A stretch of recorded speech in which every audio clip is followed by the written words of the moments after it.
gonna put on his frog head, and Meg was gonna put her dog head. And then what happened? Hello, welcome to the Cincinnati Public Schools Volunteer Tutor Training. My name is Dara Jenkins. I'm the district-wide resource coordinator for tutoring throughout the district, with my main focus on tutoring with aligning the school day to the after-school world. Today's objectives for the volunteer tutor training is for you to understand the goals and responsibilities of being a volunteer tutor. It is also to help you learn ways to empower young people. 3, learn how to develop relationships. 4, understand and be sensitive to the challenges and barriers our young people face. 5, there'll be a quick overview of the different learning styles of visual, auditory, and kinesthetic.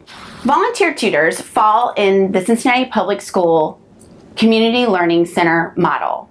As you might know, Cincinnati Public Schools serves over 33,000 students. 55 schools throughout our district. We're considered the 3rd largest school district in Ohio. We currently have 39 full-time resource coordinators throughout the district. Cincinnati Public School is ranked among the top 2% of Ohio's districts offering high-quality school choices and academic programs.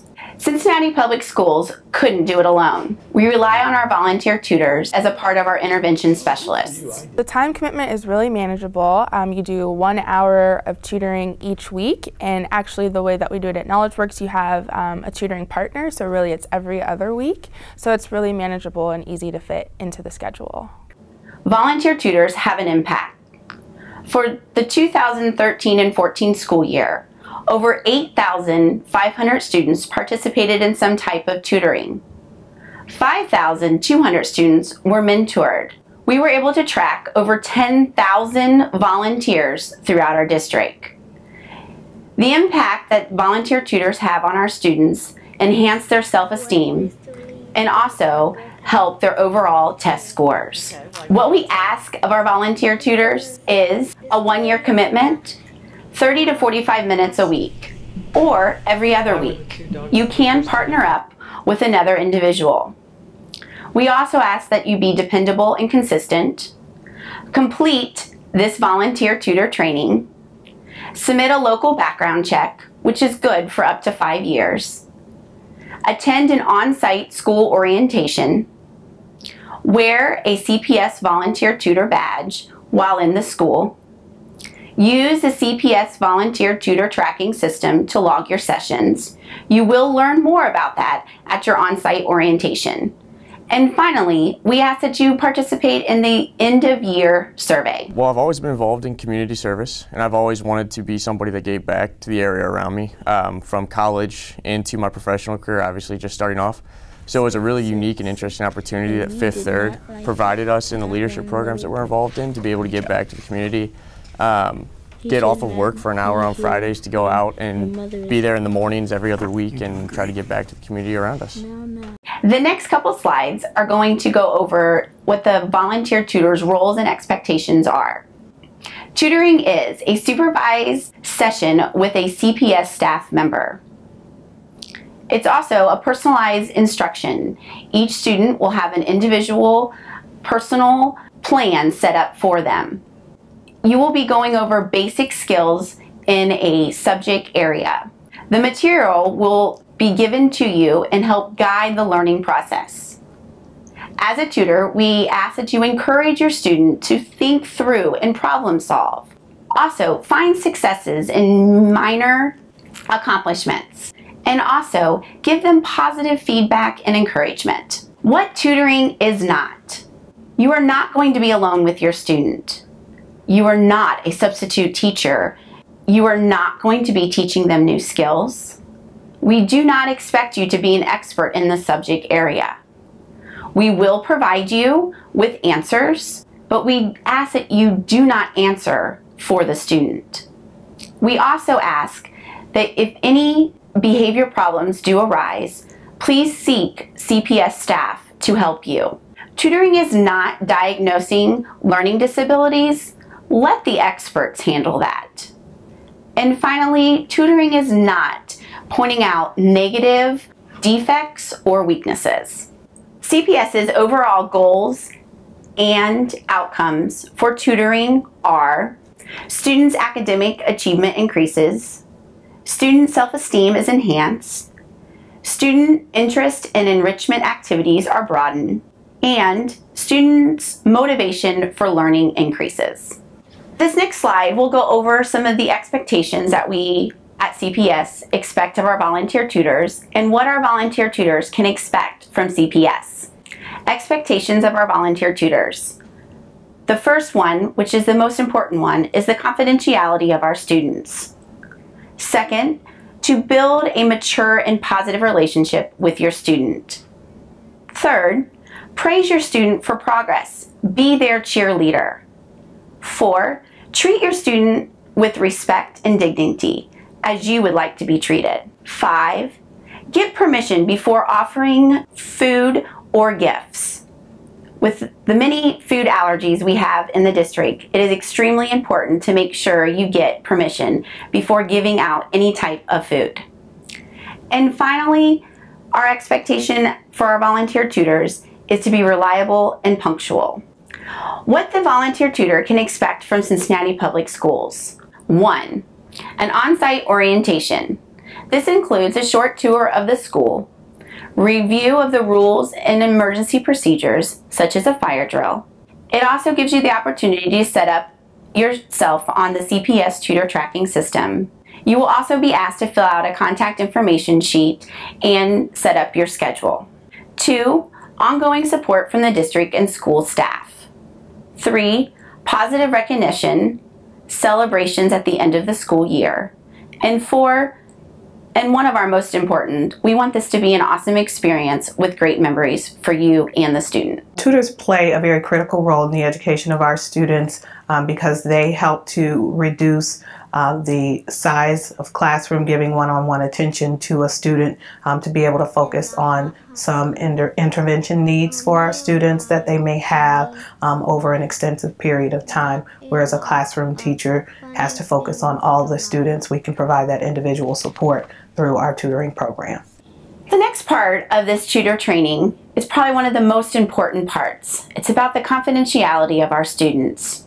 As a CPS volunteer tutor, you are responsible for maintaining the confidentiality of all the privileged and/or confidential information, both written and verbally, given to you about your student. Please remember that it is extremely important to use only first names when discussing your student. Also, we ask that you please seek help if you suspect any of the following: a child being abused or neglect, any type of chemical dependency, suicidal behaviors, mental illness, as well as any type of physical harassment such as sexual, racial, and/or bullying. CPS as a district has a no tolerance for bullying. If you suspect your student is being bullied, please reach out to your CPS staff at the school.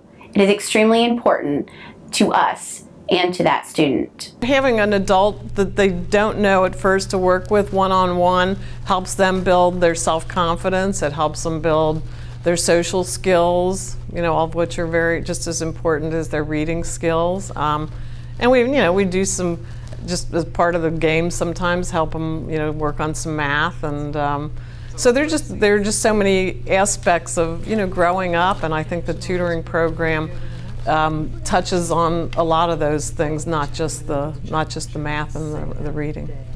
Working with the school environment. School schedules can change at the drop of a hat, so we ask our volunteer tutors to be patient. At the school, you are going to be in contact with a couple very important people. The first one is the school principal. This person is looked at as the instructional leader. He or she helps with the decision of who gets tutored. They also wear multiple hats. It is our expectation that you will be introduced to them during the orientation at the school. The next very important person that you will be in direct contact with is the resource coordinator and/or the tutor coordinator. This person is the school teacher-student liaison. They will help arrange the schedule. They will also be there during the orientation.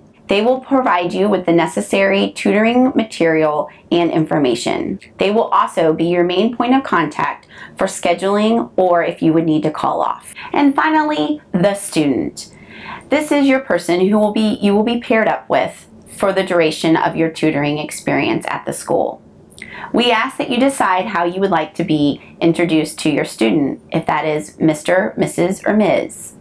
Ask the tutor coordinator or the resource coordinator what their expectation is. The student will have already been explained the actual kind of tutor routine in session. At the beginning of each session, we ask that you open up with a brief chat or catch up, and then go over the expectations of the tutoring session with your student. It is okay, and make sure you let your student know it is okay to make mistakes. We also encourage independent learning. If you are unfamiliar with any of the content or material that we are asking you to do with your student, please reach out to your tutor or resource coordinator. My initial thought was kid gloves with this child and trying to find a way to work with him so he would open up. In the classroom they said he didn't volunteer, his head was down, he had no eye contact, his eyes were fluttering. We thought initially that he might need glasses. You know, he would look down at his words, but that wasn't the case. He needed to be comforted, he needed to be relaxed. Great. And it worked. Building relationships. Relationship building is key to successful tutoring. Relationship building can be different for each student. As a volunteer tutor, listen to your student and pay attention to them. Share information about yourself. Talk to them about your family, what you like to do on the weekends, maybe some of your favorite foods. Be honest and sincere. Learn together. Be consistent and keep your promises. Volunteer tutors should never have contact with students outside of the school unless they are a part of a mentoring program such as CYC and or Big Brothers and Big Sisters. So please do not give out your personal contact information. Stages of relationships. The testing period. This is going to look a little bit different and might feel a little uncomfortable for the volunteer tutor.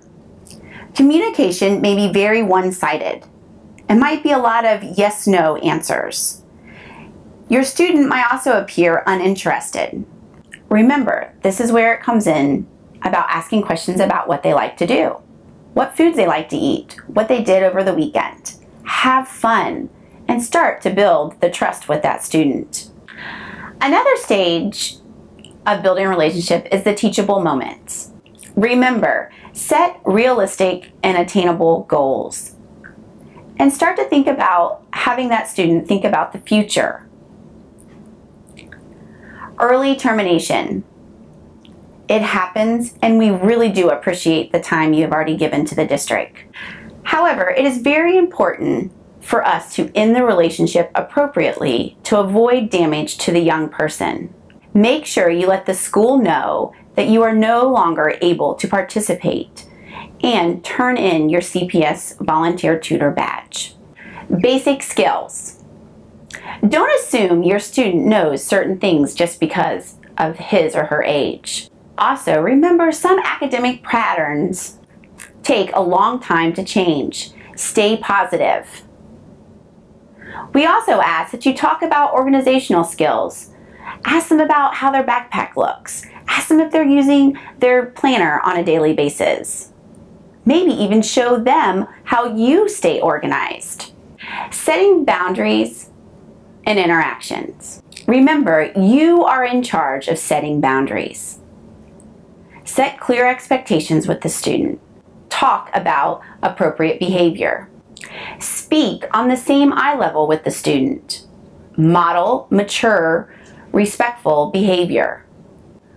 Remain in the designated tutoring areas. And finally, report issues of concerns immediately to the CPS staff person or school personnel. The next point of this volunteer tutor training is about diversity. Cultural connections. As a CPS volunteer tutor, realize that despite our different backgrounds, that we still have things that are very similar in many ways. Again, we ask that you ask questions, get to know your student, find out what interests they have, what hobbies they like, favorite places they like to go, and foods.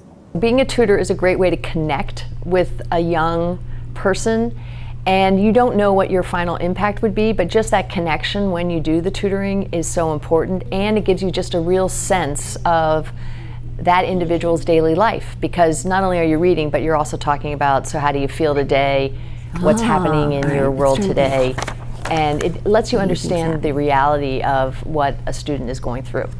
Like I had mentioned at the beginning through the objectives, we will quickly go over 3 of the learning styles. Characteristics of learning styles.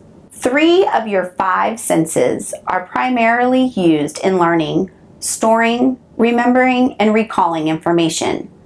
Your eyes, ears, and sense of touch play essential roles in the way you communicate, retrieve, and relate to others. 3 of the traditional learning styles: visual, auditory, and kinesthetic. Visual. See and think in pictures and visual images. Auditory. Talk and listen, lecture, and discussion. Kinesthetic. Likes to work with hands, hands-on experiments. The top 3 student issues that you might experience as a CPS volunteer tutor are the I can't trap. Students will give up before they even begin. The shotgun thinkers. They will solve the problem before even reading the directions. And finally, the student that has a lack of focus. Students who may be worried over non-essential details. What success looks like. Your student is happy to see you. The student is excited about learning and understanding new things. The student asks questions, wanting to learn more. A simple smile.